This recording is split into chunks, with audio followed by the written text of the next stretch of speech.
نبی صلی اللہ علیہ وآلہ وسلم بازار میں جا رہے تھے کہ ایک میمنہ مرا ہوا تھا لمبے کانوں والا۔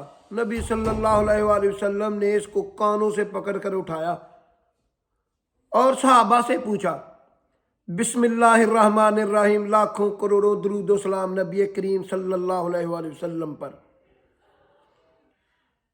نبی صلی اللہ علیہ وآلہ وسلم مدینہ منورہ کی بلائی جانب سے بازار میں داخل ہوئے اور آپ نے دیکھا کہ ایک میمنہ مرا ہوا ہے لمبے کانوں والا۔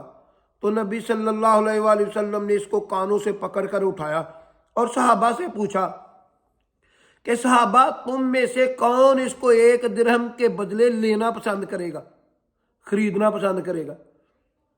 تو صحابہ نے عرض کیا، یا رسول اللہ صلی اللہ علیہ وآلہ وسلم، ایک تو یہ مرا ہوا ہے اور اس کے علاوہ اگر یہ زندہ بھی ہوتا تو لمبے کانوں کی وجہ سے یہ عیبدار تھا، یعنی حسین اور جمیل نہیں تھا، اس لیے اس کو کون کوئی لینا پسند کرے گا؟ تو نبی صلی اللہ علیہ وآلہ وسلم نے ارشاد فرمایا کہ اللہ کی قسم، جس طرح تمہارے نزدیک یہ میمنے کی کوئی قیمت نہیں ہے، اسی طرح اللہ کے نزدیک اس دنیا کی کوئی بھی قیمت نہیں ہے۔